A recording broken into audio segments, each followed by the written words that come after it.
और अब खबर अंबिकापुर से। सरगुजा जिला मुख्यालय अंबिकापुर स्थित मातृ शिशु अस्पताल में 4 बच्चों की मौत होने के समाचार हैं। बच्चों की मौत के कारण का अभी पता नहीं चल पाया है। ये बच्चे special newborn care unit में भर्ती थे।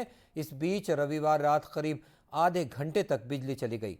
आज सुबह पता चला कि अस्पताल में भर्ती 4 बच्चों की मृत्यु हो चुकी है। परिजनों ने आरोप लगाया है कि अस्पताल प्रबंधन की लापरवाही से बच्चों की जान गई है। तो वहीं अस्पताल प्रबंधन का कहना है कि बिजली कुछ समय के लिए बंद हुई थी, लेकिन वेंटिलेटर और ऑक्सीजन सपोर्ट सिस्टम चालू था। घटना की खबर मिलते ही मौके पर अस्पताल के डीन, कलेक्टर और सीएमएचओ समेत तमाम अधिकारी पहुंच गए हैं। फिलहाल घटना की जांच जारी है।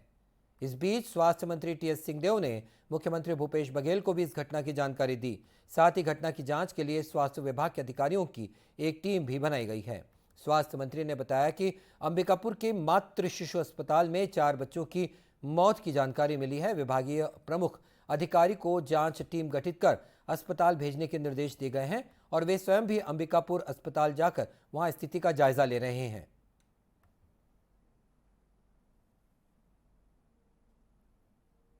को फ़ोन किया था और सीनियर लेवल के अधिकारियों और डॉक्टर्स की जांच कमेटी गठित की जाए और सीएम साहब से भी बात करके कि मैं या तो रोड से निकलता हूं और अगर हेलीकॉप्टर हो जाए तो उन्हें हेलीकॉप्टर तत्काल उपलब्ध कराया। मैं हेलीकॉप्टर से प्रसन्ना साहब के साथ और विशेषज्ञ के साथ हम लोग तत्काल निकल रहे हैं। लगभग 7 बजे से 8:30 बजे के बीच में 4 शिशुओं की मृत्यु हुई है। 2 वेंटिलेटर पे थे, 2 आईसीयू में थे।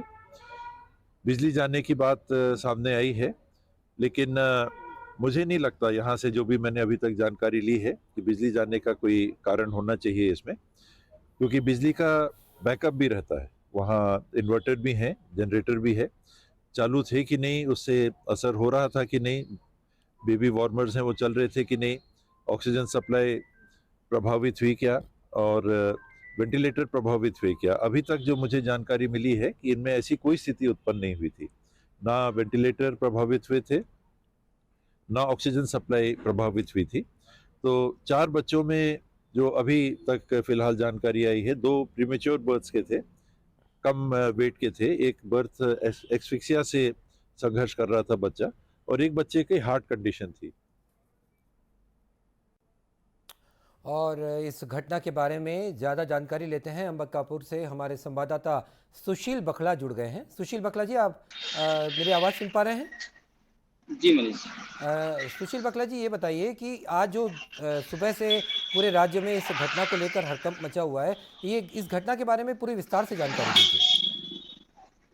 जी मैं बता दूं मनीष जी कि ये जो घटना हुई है देर रात की घटना थी, जहां लाइट गुल हो गई थी अस्पताल में। हम उसके पीछे ही खड़े हैं, आप देख सकते हैं सुरक्षित मातृ आश्वासन लिखा हुआ है। ये वही अस्पताल है जी जहां 4 बच्चों की देर रात मौत हो गई थी, जिसके जी बाद पूरे शहर, पूरे प्रदेश में हड़कंप मचा हुआ है मौत के मामले में। इसमें स्वास्थ्य मंत्री टीएस सिंहदेव ने संज्ञान लेते हुए हेलीकॉप्टर से यहाँ पहुंचे और अस्पताल का निरीक्षण किया और वहाँ पे देखा कि जो ड्यूटी डॉक्टर होते हैं, जो ड्यूटी रोस्टर होती है, वो डॉक्टरों के द्वारा और अस्पताल प्रबंधन के द्वारा नहीं दिखाया गया। तो इसमें यह माना गया कि इसमें लापरवाही बरती गई है और इसमें स्वास्थ्य मंत्री टीएस सिंहदेव ने इसमें लापरवाही का आरोप लगाते हुए कहा है कि 48 घंटे के अंदर इस जांच रिपोर्ट में सुनिश्चित की जाए कि इसमें किसकी लापरवाही बरती गई है। किस तरह की लापरवाही बरती गई है? क्या बिजली गुल हो गई थी? इसमें क्या बिजली गुल हो गई थी या फिर ऑक्सीजन सपोर्ट सिस्टम ने काम करना बंद कर दिया था, वेंटिलेटर ने काम करना बंद कर दिया था? किस तरह की लापरवाही हुई है? जी मैं बता दूं, इसमें जिस तरीके से स्वास्थ्य मंत्री टीएस सिंह ने कहा है कि इसमें जो ऑटो कट होते हैं यूपीएस के द्वारा, जो वेंटिलेटर हैं वो चलाए जाते हैं, तो जी इसमें किसी तरह की लापरवाही नहीं बरती गई। लेकिन जो राउंड में डॉक्टर होते हैं उनके द्वारा राउंड करना चाहिए था, लेकिन वो जो रोस्टर होते हैं, जो ड्यूटी डॉक्टर होते हैं, उनका कोई दिखाया नहीं गया रोस्टर, तो इसमें लापरवाही बरती जा रही है, ये देखा गया है। रात को सुशील बखला जी, एक बात बताइए, रात को 1 बजे से 3 बजे तक लाइट जाती है, तो उसके बाद क्या कोई भी डॉक्टर बच्चों को देखने नहीं आया न्यूबॉर्न यूनिट में कि अब क्या हो रहा है वहां पे, या वेंटिलेटर की क्या स्थिति है? जी आप सही कह रहे हैं। जिस तरीके से जब ड्यूटी के दौरान डॉक्टर मौजूद थे बताया जा रहा है, लेकिन जो ड्यूटी रोस्टर होते हैं वो मौजूद नहीं है, तो इससे साफ अंदाजा लगाया जा सकता है कि जब ड्यूटी डॉक्टर ही नहीं थे तो रोस्टर कहाँ से उसमें अंकित किया जा सकता था। लेकिन इसमें सबसे बड़ी बात यही खामी मानी जा रही है कि जब ड्यूटी डॉक्टर रहते तो इसकी जानकारी उच्च अधिकारियों को भी होती, लेकिन इस तरह की कोई बात सामने नहीं आई है। जी, और आपकी इस जानकारी के लिए बहुत बहुत धन्यवाद। और इस मामले पर नज़र बनाए रखिएगा, आगे भी हम आपसे बात कर सकते हैं।